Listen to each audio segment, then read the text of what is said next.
Welcome to the Global Village, where people explore a fascinating world of spiritual growth, personal development, and success stories from around the globe. I'm your host, Douglas James Cottrell, and today we have another incredible guest who has come to us today with an amazing story. Whether you're tuning in for inspiration, practical advice, or to hear the latest insights from thoughtful leaders in the world, you're in the right place. So sit back, relax, and listen in. Today, I have a special guest, and that special guest is Penelope Holt. And she has an amazing story. It's combining a romance and spirituality, and I'm sure we're all going to be interested to find out what this wonderful lady has put forward in her experiences and around the world, especially with this amazing book called The Angel Scroll. Okay, so here we are. Welcome to the show, Penelope. It's great to have you on. I'm very interested in what you have to say. How did you get started in this journey? Well, I've always loved words. My mother said that when I was 2 years old, I was speaking complete paragraphs. So storytelling was a fascination for me. I started out as a creative writer, and then I was diverted into business because it can be hard to make a living as an author. But at least writing in business, I got to write every day and work, have the discipline. But I still had that, yen to write novels. And as I thought about what I wanted to focus on, I decided that, as a spiritual seeker myself, it would be great to have a central character who goes on a spiritual quest to really find out the meaning of life. And what triggers that for her, Claire Lucas, is the death of her husband at the age of 38. And she describes it as crime tape, dividing the two halves of her life. Before he was stolen from her, she had this wonderful, happy life. And then after, on the other side of the crime tape, she's bereft.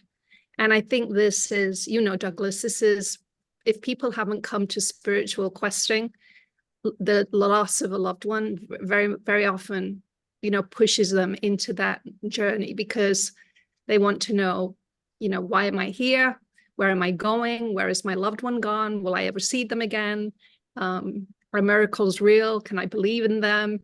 And so that's what propels Claire on her journey. I call that the wake up. I even have a podcast called The Wake Up, just for that very reason. The old cosmic nudge, life gets real when you have these real life experiences. And of course, God Almighty plays for keeps. So it's kind of wakes you out of this fog that you're in, we call life. And all of a sudden, all those other questions that you just enumerated come true.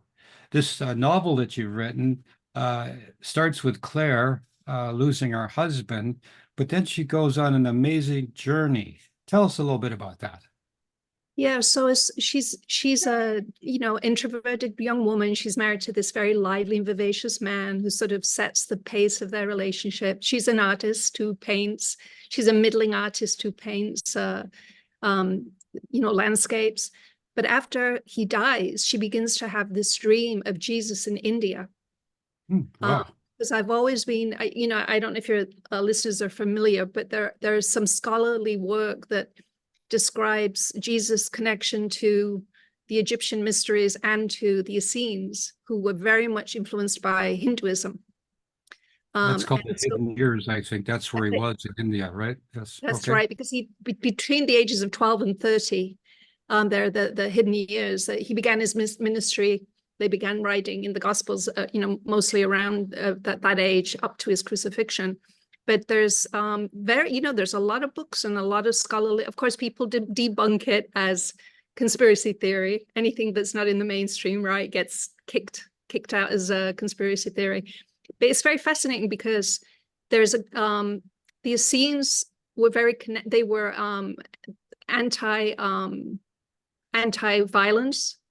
They had a lot of Hindu philosophy. They believed in reincarnation. Of course, Christians believe in the resurrection, which is a form of reincarnation. Some believe in that born again, meaning more than just metaphysically speaking. They believe in I call them, if the soul can come into this life all by itself, that it can come into another life if it chooses to do so. It's my personal belief. So this idea that the Essenes and the Magi were of that belief, I think fits in perfectly. And this woman discovers this, as you're saying. So Yeah, I think she dreams that's about Jesus in India, and she has no idea why, because she's not a particularly religious, and he's sitting at the deathbed of a beautiful young Indian woman, and he doesn't heal her. He is kind of in awe that she's going to die. And her husband, of course, is grief-stricken. But the woman sees the peace amid dying, the grace in dying. And so she's then compelled to paint this masterpiece. It's a modern masterpiece, way beyond her level. She's almost channeling this painting. wow. And she's baffled, she's grieving, she's having these strange, heartbreaking visions. And she creates this painting. And then Richard Markson comes and says that a new Dead Sea Scroll was discovered that predicts that 3 miraculous paintings, when they're placed together, will create a vehicle of transformation for the new age. So now she's swept up into this Da Vinci Code-esque scavenger hunt to go. The scroll is stolen. So they set out this band of characters touring Israel, Europe, Glastonbury tour in England, very sacred places, in search of these paintings to discover that if they put them all together into a divine triptych, it in fact will be a new form of gospel. It will transform in a very direct, with a very direct experience. And so they're off, and then the book is their adventures in pulling together the paintings and wanting to find out if that miraculous event, those miraculous events take place when the triptych is assembled. Well, I'm sure everybody's wondering now, saying, tell me more, but we're going to tell them, where can they go and get a copy of this book? Well, my website is penelopeholt.com. So I encourage people to go there because I'm blogging about the different Glastonbury tour, the Essenes, Jesus in India, use all of the research that I use to write the book. And they can link to Amazon and buy the book on Amazon. It's published by Collective Inc. So you can get it anywhere. But I think 8 out of 10 books are sold on Amazon these days, right? But I'd like people to go to the website. They can see the book trailer if they want to find out more, and then, you know, understand and learn more about the background of the book. So it's PenelopeHolt.com. PenelopeHolt.com. Pardon me. It's a mouthful. That's why I go by Pen, because Penelope is a mouthful. Yes, but I have always found people with very interesting names or unusual names are the same in their character and in their life. Obviously, you're not walking the path like everybody else. You've obviously struck out, and you're what's the term? Walking the path less traveled. So fascinating. But let's talk a little bit more about when you were talking about all the research you're doing, or sorry, naming all the different things, Egypt, the Essenes, and going into the understanding of experiencing and other experiences, if you will, life after death. The idea that Jesus was watching somebody die, and the husband, of course, would be there, let her live, not realizing this was her destiny, and that death is a part of life, as I believe. So you must have done a ton of research on this. And I want to ask you, this just jumps in my head. Did you get a dream to write this book by any chance? Little cosmic nudge? I did. And as I was writing it, I felt more like I was excavating it. Oh, You know, that's I didn't create an outline. I sort of, it pulled me along. The story pulled me. I was writing it, but it was almost like pulling me along as a reader. And I don't want to make too big of a deal or emphasize that. But some writers are very rigorous. They outline it. And I didn't do that. I would write a chapter, and then literally the next scene would come to me, and then the next scene and the next scene. So, and I just found out recently, I did write that Jesus was in Varanasi, which is the historical, the dream takes place in Varanasi that she has of Jesus. He's dressed in a loincloth, he's got a top knot, he's got 3 disciples with him. He looks like an Indian holy man. And Varanasi, as you know, Douglas, is the site of the historical Buddha's awakening under the Bodhi tree. Hmm. And I thought I took a liberty in writing that. And then afterwards, when I was researching Jesus in India, it said he actually did go to Varanasi, according to some of the scholarly records. So there's this strange little coincidences. I thought, huh? Oh, I had a friend in California. His name is Steve. Was writing a novel, and he was telling me about he would get inspiration occasionally, and he couldn't wait until he got the next chapter. And I went, what? So he was being given this information, and as he was writing the book, he was anticipating the next chapter as if he would be a reader reading the book. And that Yes. always stuck with me. That was back in 1986 or something that we had this chat. So when you're getting this information and the way you've done it, that's a big deal. I know when you write things and you do things casually, and then later on it sets in the magnitude. You were being given this information, and I don't say given as a gift, it was being revealed to you. And so this would make your the angel scroll extra special for people to get a hold of this because you're getting divine information, if you will, accurate information. And I love the story or the comment that, and then you found out what you were getting was actual fact, if you will. Yeah. So that's amazing. That is amazing. So when you were doing this, well, first of all, you completed the chapter and then you got the next segment, right? Yes. Yeah. Now, was there much editing or much rewriting? I don't I think so. did. The way I write, I know a lot of writers, Stephen King in his famous book on writing, which is I recommend to any would-be author. He sort of races through the first draft. He just gets it all down. Well, because I was waiting for the next chapter to come, I would go back and polish the first chapter and be sort of filing my fingernails, waiting for the next one to come. So rather than and then, I did successive drafts of it, but really it was sort of, I did one chapter, polished it, did the next chapter, polished it, waited. That's sort of how it proceeded. I love this story. This is fantastic. So as we get into this, there's reference to the Dead Sea Scrolls. Did you do much research on that too? I did some, and actually, I don't know if you know about this, Douglas, or your listeners, but in the 90s, there were these claims that a new Dead Sea Scroll was found called the Angel Scroll.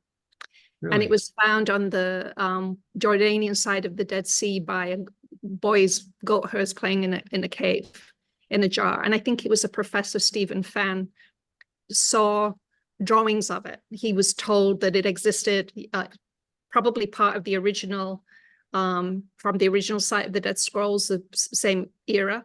And it was written up in the Jerusalem Post and AP, a lot of news outlets reported on it. It was called the Scroll of the. It was also called the Scroll of the Angel, and it had a lot of angelic imagery and apocalyptic imagery, which is not unusual because the Essenes were quite apocalyptic, and it so it explained this tour of heaven. But then, sort of mid 2000s, late 2000s, they began to debunk it and say that, there's the evidence is flimsy. You know how it is with these things, these theories are made. If they don't like them, they squash them. But at that point, I had decided that what a great, on the cusp, it was 1999, so on the cusp of the new millennium, wouldn't it be great if we had a new ancient prophecy coming into focus to help out a broken world? And as we go into the 21st century, we're surely broken. So this idea of a scroll, the angel scroll, predicting a new type of gospel that is healing to people, and you don't even have to read it and interpret it. You just look at these three paintings, and you experience this transformation.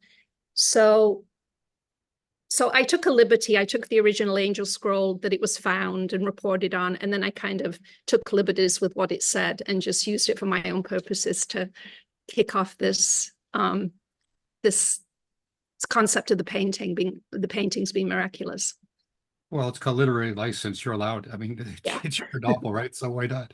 it says novel right on the book. Is yeah, I'm Yeah, not that's a yeah. fraud.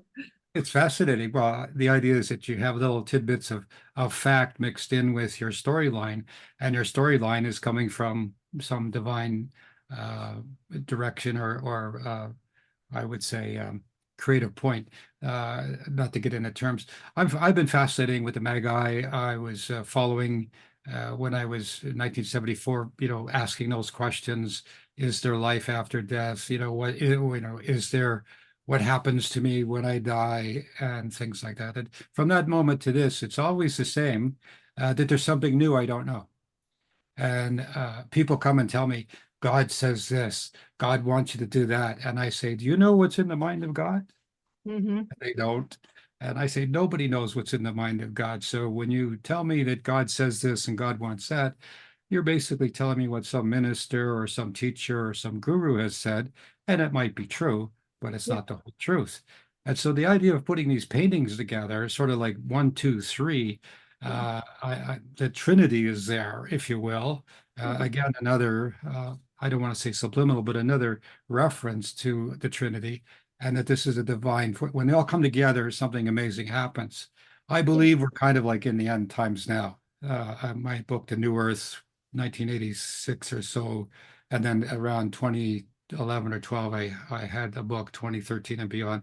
Anyway, we're in these points now, and with your um, literary work, yes, we're in a broken world. Just maybe this is going to fix a little bit of the world, at least get people to look. Would you believe or think that people are thirsty now for the truth and spiritual awakening? And when they come to you, they ask you, what's it like? How did you know? Uh, you know, uh, show me a copy of your book, by the way, before we go off the show so people know where to get it. But the point is, do they come to you? Are they thirsty? Do you have a sense that they're really craving the truth and spiritual enlightenment?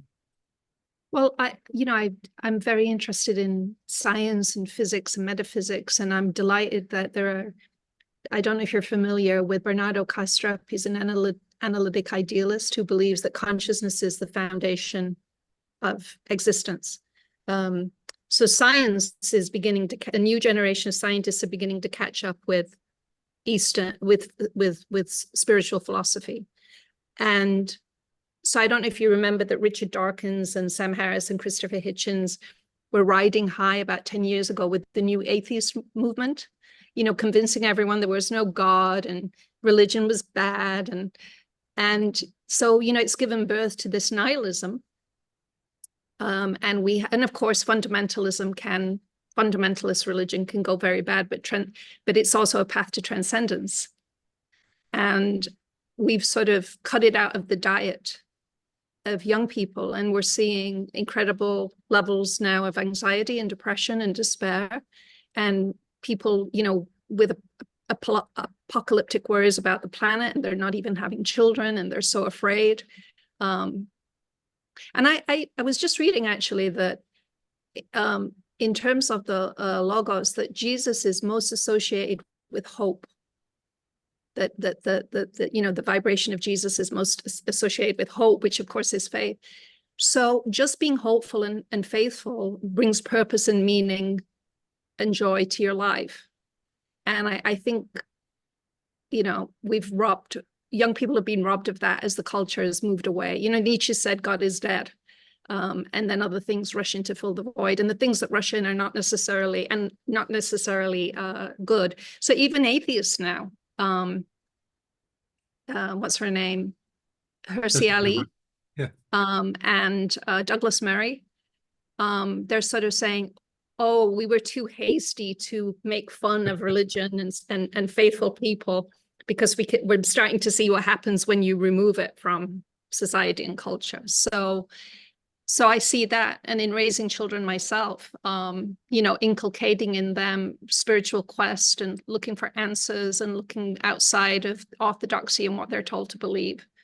As you were saying, it's very important. Okay, so the website again is, PenelopeHolt.com. and that's where they can find out more about this amazing book called The Angel Scroll. Hold that thought. We'll be right back with part two.